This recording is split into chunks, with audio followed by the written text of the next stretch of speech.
Hello book lovers and welcome to Book Talk Radio Club. My name is Claire Harris and today I'm talking to David Anthony Schroder. David is the author of 7 Ways to Manage Pain with CBD. He didn't set out to write a book, he just wanted relief from pain. But in CBD he found something that worked. It reduced his pain and cut healing time in half. A quick caveat, David is quick to point out that it is purely anecdotal, not scientific. Results are different for every person. David's mission is to give every new user outside the cannabis industry bubble the tools and the knowledge to use cannabis as medicine and to receive its benefits to heal the body. Hello David, welcome and thank you for coming to talk to me on Book Talk Radio Club. Wow, thank you. Thank you for having me. What a great intro. Thank you so much for that. I appreciate that. That's my pleasure. Obviously I have to ask, what is CBD and how does it work? So CBD is short for the word cannabidiol. Basically, it comes from the hemp plant. There are 2 plants on the face of the earth that are basically illegal. That would be cannabis and hemp. Hemp now is beginning to make waves, and just in the United States in 2018, I believe, then President Trump signed the hemp bill, which now I think took that off of the illegal substance list. But now we're having the uphill battle of fighting, using CBD and using hemp CBD and using it for health and healing. The biggest thing about CBD is that it's anti-inflammatory. Oh, right. And, for me, being a person who suffers with chronic pain, the big thing about pain is inflammation. And CBD, it reduces that pain. And when I first, found it, the story is I'm pretty well connected with the cannabis industry in Los Angeles, California. And so we have a lot of manufacturers that manufacture, edibles, tinctures, strips, gummies, a variety of ways that you can consume CBD. And so I met this gentleman once or twice prior. Well, can we go through that in a moment? We'll talk about that in a moment. But just tell me, how does it work? You said it's an anti-inflammatory. So how does it work? Yes. So basically the big thing is it's anti-inflammatory. It reduces swelling of the muscles. Right. Now there are other things that it does, but I don't struggle with those issues. But for CBD and pain, that's the big thing, is it reduces swelling and cuts healing time. It helps reduce healing time. Well, that's and brilliant. for people who exercise, if you have sore muscles, in an hour, they're not so sore. Wow. It works really well, believe it or not. So you're a chronic pain survivor, and after struggling for 45 years with long periods of chronic pain, that's one heck of a long time to be in pain, you stumbled across CBD. So tell me about that. Yes. So when I found out, so the story is when the gentleman that I had met him a couple times, and he knew that I was struggling with some issues, and so he gave me a pain stick that he made himself. Okay. And so, Claire, to be honest, I laughed. I thought it was a joke. I've tried everything under the sun. I've tried Dragon Ball, Bengay, so many different pain relief medications. Well, you do. Pain is just awful, and if it's chronic pain, you'll do anything to stop it. Understandable. Absolutely. So I took this pain stick, and so I'm at home now, and I take it, and I'm having what I call a pain event. And I just lather it all over the left side of my neck, my entire left shoulder. And, I'm thinking this stuff's a joke, but I'm willing to give it one last try. And, meaning try something new.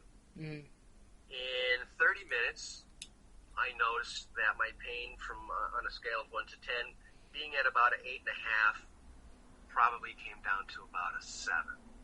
That's good. And within about 45 minutes to an hour, I was down to probably maybe a 6 on the pain scale.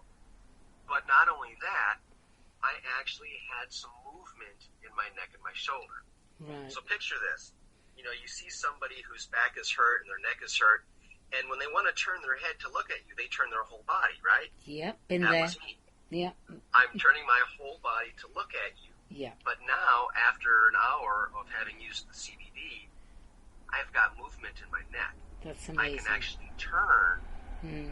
You know, I still have some stiffness, some pain, but not as much as I had. That's incredible. That was my first attempt at using CBD. That's wonderful. And so I took it I used up that entire pain stick in about 2.5 weeks, because that was the only CBD that I had. I've heard of CBD oil at that point. I've not tried it. I was just using that pain stick, but I was finding relief, and my pain was coming down to the 2s and in the 3s. Amazing. And having a lot more movement in my shoulder and my neck. So that was my first introduction. So the relief from the pain was I'm saying immediate, within 30 minutes. So is it a cumulative effect then? It gets better over time as you use it? Yes. So what researchers have found, that they say that to really get the full benefit of CBD, you need to use it for about a week. And during that week of time, it's building up in your system. It's still having an effect. Right. But as you keep using it, the CBD is building up in your system. Now, at this time, I was only using it topically. But still, the more I used it, the more relief I got. And so it does accumulate, because like I said, the researchers say it needs about a week for it to really build up and have a strong impact on your body. An autodidactic expert of CBD, you spent 3 years digging into as much medical information as you could find, and then wrote 7 Ways to Manage Pain with CBD. From the 42 reviews you've received so far, I can only assume this helps a good number of people. It's I have to say, I had no intention of writing a book. I didn't want to write a book. I wrote a music book back in the 90s, and that was good enough. But what happened is,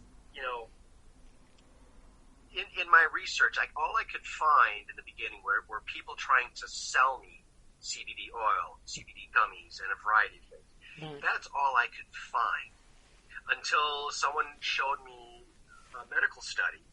I went and I read that medical study, and then from that medical study, a whole new other world of research opened up to me, and now I knew how to get into the various websites that have medical studies. Right.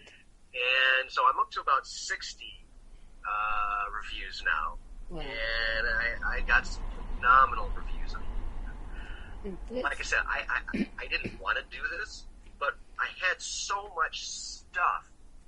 Well, the fact is, if you found something that helps pain, and chronic pain it's been you had for so long, it's natural that you want to be able to tell other people that have experienced the same thing as you, and the way to do it is by writing a book.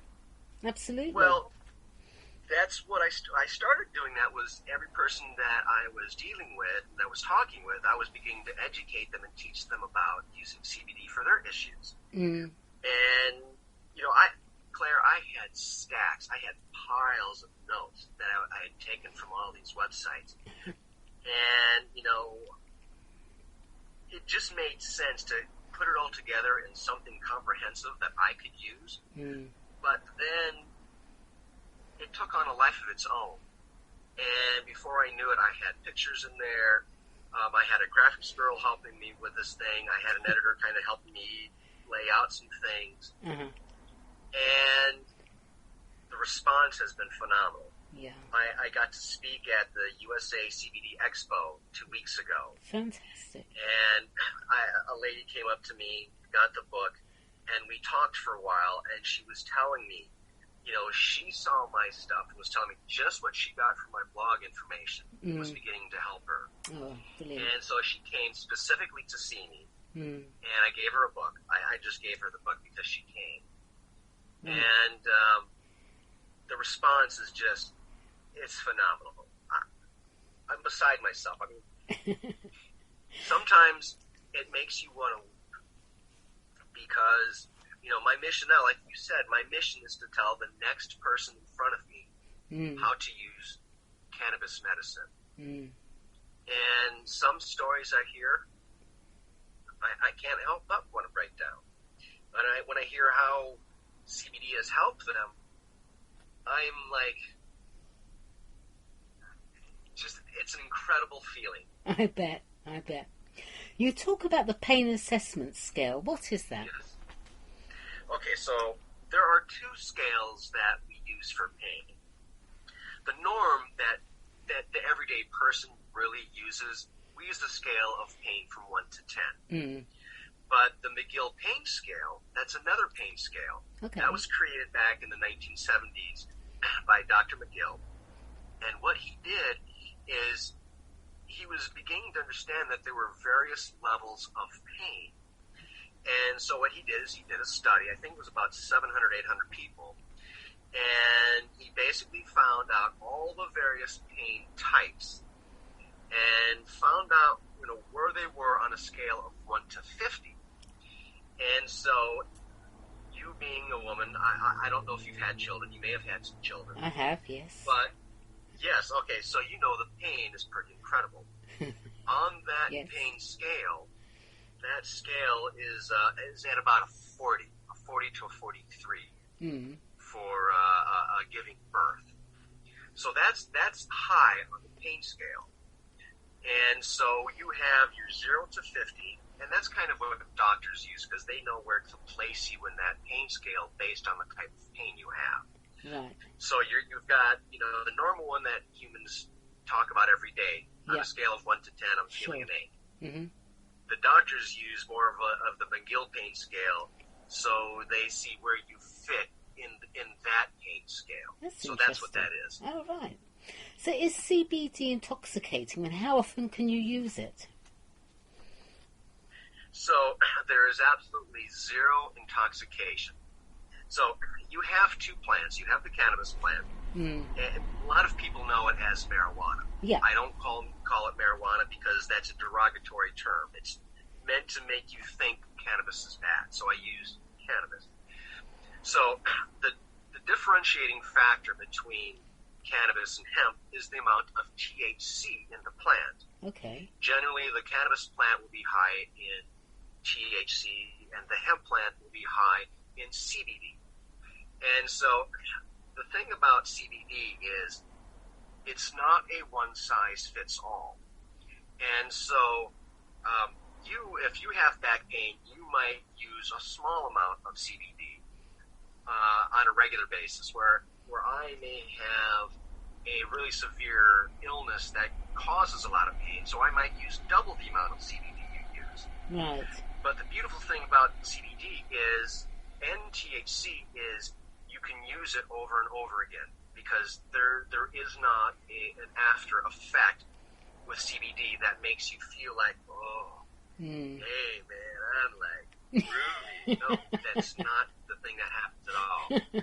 There's no THC in there, right? So you can take CBD multiple times a day, right? And so there's a story that I shared. There's an illustration that I shared with people. Go on. Because a lot of times people say, okay, well, I tried CBD, a day or two, nothing happened, and so I stopped using it.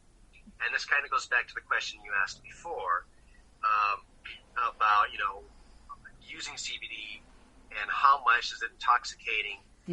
It's not intoxicating, and the beautiful thing is you can reuse it over and over again. Right. And as the researchers tell us, it takes about a week. This is the illustration that I share with people for them to get the aha moment so they understand to keep using it. So I want you to see this picture of a general. He's sitting over his battlefield, and he sees that on the west flank, his enemy has broken through the line and has free run into his territory. So the general, in his wisdom, sends a platoon of soldiers over to that area. And now during the battle, some are killed, some are wounded, some run out of ammunition, and some run away. Now the next day, the general, looking over the battlefield, sees that there are more men here at the west flank today than there were yesterday. So he sends another platoon over there, and during that battle, some are killed, some are wounded, some run out of ammunition, some run away. So each day that take your CBD, it's just like that general. Now, after about a week, that general has sent enough men to that weakened area that now the enemy is on the run. Got you. When you're taking your CBD, you're putting fresh troops into your battlefield, and your job is to chase away the enemy. And after about a week of time, that CBD builds up in your body and has a stronger impact. And now during the battle, some are killed, some are wounded, some run away, and some run out of ammunition. CBD can be used multiple times a day because your pain will wear off. So if you're taking it 3 times a day, that's okay. It works with your body. What a great example. I like that. You have a chapter titled The 5 Most Common Methods for Taking CBD. Would you like to tell us what they are? Sure. So the most common ones that people can use are really, one is gummies. CBD comes in gummy form. And, those are probably the easiest way to take gummies or to take CBD. There's not a strong after effect or not a effect, but a strong aftertaste. Generally, gummies are sweet and you take those. You've got sprays. Sprays are another way that you can consume CBD. Basically, you've got a small, maybe an ounce bottle. You spray the CBD into your mouth, depending on how much you need. Another way would be through capsules and tablets. Basically, so there's no aftertaste with the spray or the gums when you take a capsule or a tablet, because you're basically just swallowing it. Right. And of course, the 5th way is the oil drops, which is what everybody knows today about taking CBD oil. And now, CBD, depending on the manufacturer and the type of CBD oil that you're taking, and because it is oil, it does have an aftertaste, right. And so that's the beautiful thing about gummies and other ways. And, you can take oil 2 ways. You can put it on your tongue and swallow it, or you can actually put it underneath your tongue and as a sublingual. And then what happens is the blood membranes underneath the tongue soak up the oil and what's in the oil, right, so that it gets into your bloodstream quickly. So those are really the 5 basic ways, the common ways for using CBD. And that's only one of the 7 ways. Are there different strengths? I mean, how do you know which strengths to take to help with the pain? Yes. Okay, so CBD comes in what's called milligrams. Okay, so you have like a vial. Let's say that vial can hold 1 gram. Well, now when we break that gram down into smaller pieces, like 1 gram of CBD would be way too much to take. So what happens is you take a smaller dose, which then comes down into the grams and then to the milligrams. Right. And because there is not a one-size-fit-all, you might use, let's say, 10 milligrams of CBD per day, whereas for me to get the same relief, I might need 25 milligrams. Right. And the reason that might be is because, our digestive systems are different from each other. We may have high tolerance to pain, or we may have a high tolerance to alcohol and other drugs. So we may have a high tolerance to CBD. And so there are a variety of strengths that it will come in. And so, like, you might find a bottle that says it's got 1,000 milligrams of CBD in there. You might find a manufacturer who's got 150 milligrams of CBD in there. So the bigger the number, the more that's in the bottle or in the product that you're purchasing. Right. If that makes sense. Yes, it does. So am I correct in thinking that CBD can't repair the damage that's caused chronic pain, but it can alleviate the symptoms? So the jury is out on that. Right. What we know is, as far as the symptoms of pain, yes, we can alleviate the pain to a pretty good extent using CBD and some other things mixed with CBD, depending on the manufacturer. Sure. There is a study that came out that showed that in mice, that CBD helps repair broken bones and fractures in a shorter percentage of time than just leaving it without CBD. Oh, right. So there is some information out there that is showing that CBD does have a health impact on broken bones. It does heal muscles. And as more research comes out, we will find out what other things that CBD can actually heal besides just alleviating symptoms. Yeah, it's funny. I was just going to say that was the next question. What else can CBD be used for apart from alleviating chronic pain? So, for me, I struggle with pain, so that's my issue. I have a friend. Now, this is anecdotal. This is not medical. So, his issue is he's always had anxiety. He could never keep down a job. He could never have a girlfriend.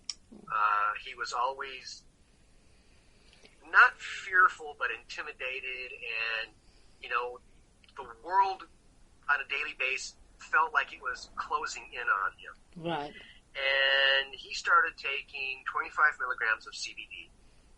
And he told me, this is like 2 weeks after he started doing this, he told me, I can't believe what this did to my anxiety. He says, when I would face the world, I would shrivel up and sink back because it just looks so overwhelming. Right. Now, when I'm on CBD, I look at the world, I'm like this. Next. So, I know that it works well for people with anxiety. Right. I've got several vets that I work with that use it for their PTSD. We do know that, the seizure disorders. Well, like epilepsy. It works pretty well for those disorders, the seizure disorders. So there's a lot of things that these two plants can impact. Yeah. And there's a reason for that, if I can jump off into that. Yeah. Our bodies have what's called the endocannabinoid system. Endo meaning it's internal, endogenous, it's inside of us. The cannabinoid system, meaning the brain and what's in our body, the brain releases chemicals, and the endocannabinoid system regulates everything. So think of it this way. In your brain, every human being has a science lab. And in that science lab, they have the best scientists known to man. And they have one job. And that is to monitor your well-being every minute of every day. So when you're going to bed, what does your brain do? They say, oh, okay, it's time to sleep. So they release serotonin. When you're running and you're exercising, you've got all these endorphins, and it's like in your body, your brain's releasing chemicals throughout the body. And so this endocannabinoid system, it regulates everything in your body, how you feel. And let me read it to you, this little paragraph. Sure, go ahead. This is from Dr. David Allen, right? He says that the discovery of the endocannabinoid system is the single most important medical scientific discovery ever, and will save more lives than the discovery and application of sterile surgical technique. I'm a heart surgeon saying that, so more people, will be saved by manipulation of the endocannabinoid system than are currently being saved by surgery.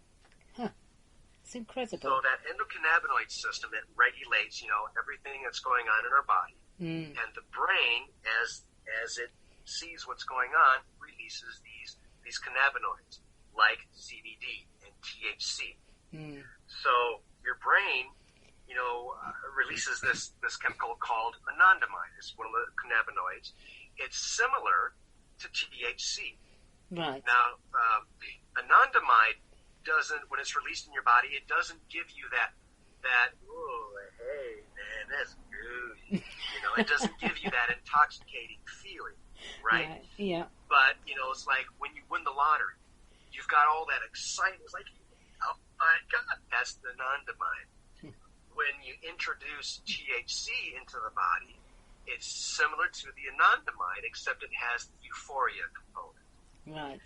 So, CBD, and cannabis, because those two plants have chemicals that are similar to what's in our body, it impacts us in a huge way. It's fascinating. It really is. Your mission is to give every new user outside the cannabis industry bubble the tools and the knowledge to use cannabis as medicine and to receive its benefits to heal the body. A wonderful mission. Unfortunately, CBD is not legal in all countries, is it? Do you think that's because people need to be educated about it, about the associations with drugs? I mean, I consider myself a well-read person. I'm intelligent, but I didn't realise there was two different types. Yes. So those two plants are hugely beneficial. So there are like 6,000 years of recorded human history. And throughout that history, the two plants have popped up over and over and over again in almost every culture. In the Bible, it was used for a variety of things for their sacrifices, and when they would go into the temple and do their spiritual things. Right. It was used by the Chinese for health and healing, and the Japanese for health and healing, and for medicinal. The Egyptians used it medicinally and for recreational stuff. And all through history, it's been used. And, you know, in the United States, up until Prohibition in the 1930s, there were three big, there were probably more, but there were three big pharma companies that are still around today, like Eli Lilly, I forget the other two. But they had, each one of them, back in the 1920s, each had a cannabis medicine. And that cannabis medicine was used for over 100 different things that, you know, illnesses that plague the body. And, you know, after Prohibition, they became illegal. And so all of that knowledge that was transferred from mother and father to son and daughter and to grandmother and to grandchild and throughout history, all of that education and understanding and knowledge that we had was lost during Prohibition. Right. And so now we are, you know, we're opening up the doors, we're starting to study and understand these two plants and their impact on the body. And while we still have Prohibition here in America, cannabis is still illegal, but hemp is now legal. And, you know, all of that knowledge and that understanding, that wealth of information that was lost during these last 70 years of Prohibition, we have to find again, and we have to educate every politician. We've got to educate every president, every senator, every congressman, the mayors, the police. They need to understand that, you know, okay, there may be a euphoria component, but so does alcohol. Absolutely. Cannabis has never killed anybody. Yet how many people die every year just from liver problems and alcohol? Yeah. How many people kill other people driving under the influence of alcohol? Exactly. So education is key, very key.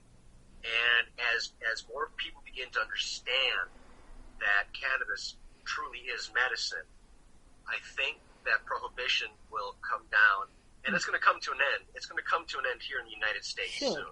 Sure. And I know in the UK, I know you guys are battling to get just that much needed medicine, because that's what it is.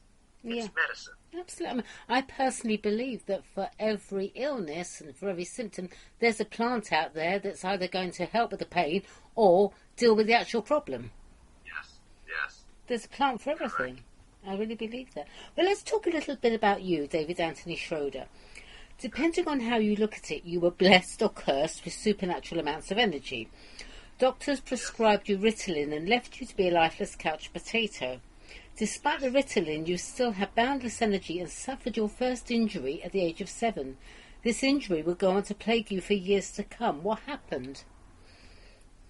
So, at 5, I was diagnosed as being hyperactive. They didn't have the ADHD classification back in the 60s. No, they didn't. You're a year younger than me, and I know that. Yes. So, but they did have hyperactivity, and I was diagnosed as being hyperactive, and they put me on Ritalin. Mm. The problem with Ritalin is you're almost like a person who is subdued yet trying to come out of your skin. It's a weird feeling, and I can't explain it, but it's a horrible feeling. You feel like you're dead while you're still living. Oh God, that's awful. And a couch potato is a nice way to say it. Mm. But even with Ritalin in my system, I still had days where I'm bouncing off the walls. I'm 57 now. I just realized 2 years ago, I'm still hyperactive. But my first injury, being a young boy at 7, I'm riding back then in the 70s. We had these banana bikes, Mm-hmm. and I'm riding down a tiny little hill and having fun. And we ride back uphill and go back down. And this particular time, going down the hill, I see this little rock in the road. Probably 6 inches by 4 inches, something. Just a little rock. I gotta hit the thing, man. Yeah, we gotta hit it. Well, I'm not thinking that if I hit it, I might crash. So I hit the thing, fly off the bike. I hurt my shoulder. And so the doctor, back then they still made house calls. Mm-hmm. They don't do that today. No, they don't. But, so the doctor came and he put this strap over my shoulder to keep my shoulder in place or whatever. Didn't really do a good job. It hurt for a while, and then life continued. I realized, again, like probably 2, maybe 3 years ago, that I've had a lot of issues with my left neck, my left shoulder, and my left side of my neck. And it finally dawned on me that injury has plagued me my whole life. Well, off and on. I mean, it hurts for a while, and it goes away. Like for right now, I've been in a 4-month, what I call a pain event. And so for 4 months, I attack it using topicals and CBD, and that's how I'm able to function. Right. That was my first injury. And at 57, I still have problems with that left shoulder. As you moved into your teens, you discovered and loved BMX and skateboarding, activities fraught with injuries from having fun and just being wild and carefree.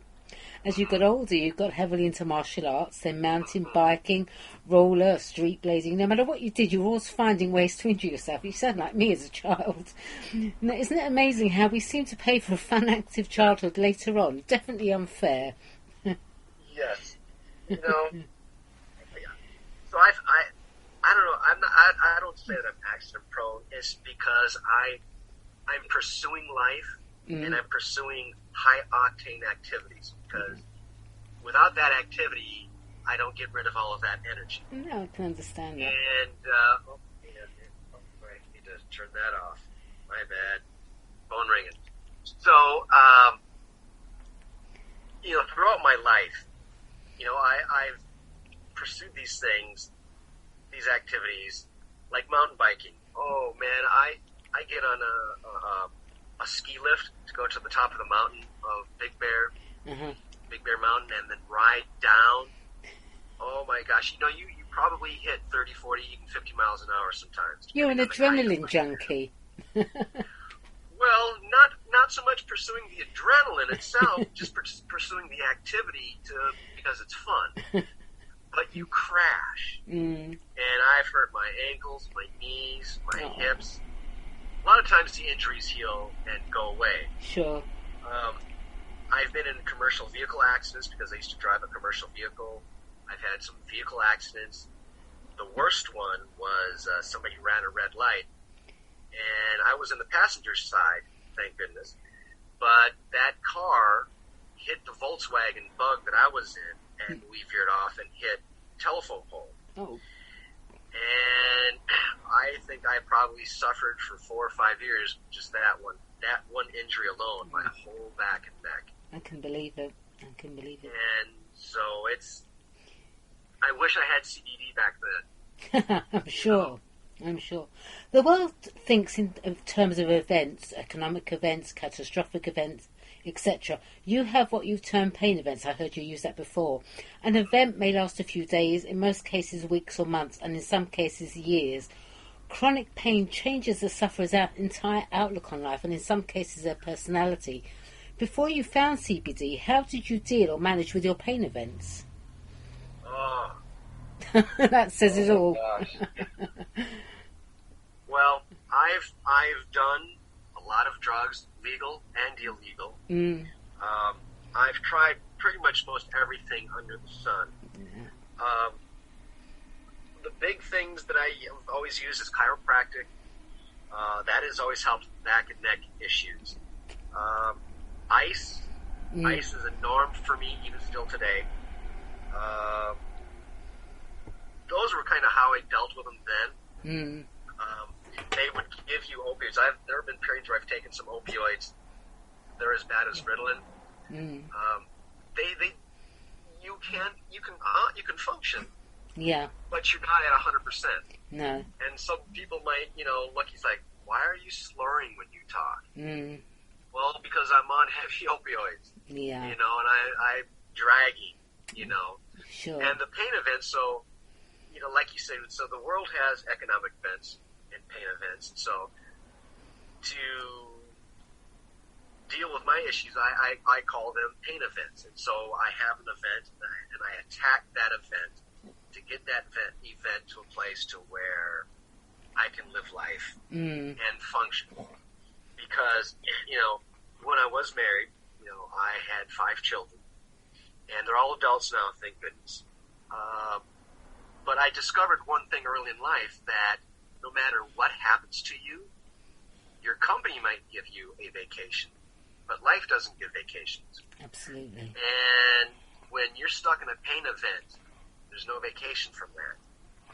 And you do everything you can. I've been to, what is it, when they put the needle, acupuncture? Yeah. I've done acupuncture several times. I've gotten some relief. But those were the ways that I used. And a lot of times I just didn't take anything. I just had to suffer through it. Awesome. And the discovery of CBD, though, that was a game changer for me. I'm sure. That changed my life. I'm sure. You have great reviews for 7 ways to manage pain with CBD, including a valuable and comprehensive guide, and if you suffer from chronic pain or want a healthier solution, then read this book. Also, this book is a great introduction and overall summary of CBD. It is well written, well researched and referenced. So, will there be another book, or is that it for writing about CBD for you? Oh no, there's more to come. So I thought you'd say that. I'm working on some advanced ways of consuming cannabis and CBD. So in the book, the first book, I talk about using suppositories, topicals, tinctures, and some other methods. In the next book, I'll be covering some advanced topics. So we have what's called dabbing. So people will take CBD that's been refined down into a purer form. Right. And they will put it into a specific pipe and heat it up and smoke it. Okay. Because what happens at high temperatures, all of the chocolatey goodness comes out. Not that there's really chocolate in there, but the medication comes out. Understand, the benefits. Understand. So I am working on putting together another book that shows some of the advanced ways that people are using cannabis to fight pain. I'm going to also be working on a cookbook so that you can cook with CBD and cannabis. And I have some other ideas that I am definitely working on, to put out there, because my mission now is it's to teach people that cannabis is not bad. Cannabis is health. It's healing. It's it changes our life when we use it. David, so yes, there are definitely more books coming. David, lastly, where can Book Talk Radio Club listeners purchase your book? Oh, absolutely. So my website is the CBD writer, like a writer.com. They can find it there. They can also buy the book on Amazon. They can get it on barnesandnoble.com and walmart.com. Now, I don't know if those are big stores in the UK, but I know that they're big here in the United States. But definitely Amazon is a good place to pick them up. And also, the back cover just changed on the book because I've picked up some professional athletes and several doctors that work in the cannabis medicine industry or field, and they've written some incredible book endorsements for me that just, when I see that, I don't even know what to say. I'm like, is that really me? I did that, and they're saying that about me? You know, so some doctors have said some really great things about the book, and so the new cover just came out last week. Wonderful. Literally the brand spanking new. It's got a whole bunch of endorsements on the back cover now. So that's where they can find it. And, you know, and one other thing I'll share with you, or maybe two things I can share with you. I do have a CBD buyer's checklist. It's absolutely free. There's nothing for sale. You know, they can go on my website, they put in their email address. They will get a checklist that will guide them through the purchasing of CBD, So it will show them how to read the label, how to read the testing results. It will show them what to look for, and if there are certain things missing, don't buy that product. David, I'm sorry, I'm going to have to stop you there because I'm running out of time here. Got it. No worries. Thank you. That was absolutely fascinating. Please come back on Book Talk Radio Club again. I'd love to chat with you and hear more. In the meantime, good luck for the future, and thank you everyone for listening to Book Talk Radio Club. Lovely to speak to you, David. Thank you. Thank you, Claire. Have a nice day. Thank you. Nice to talk with you. You too. Bye.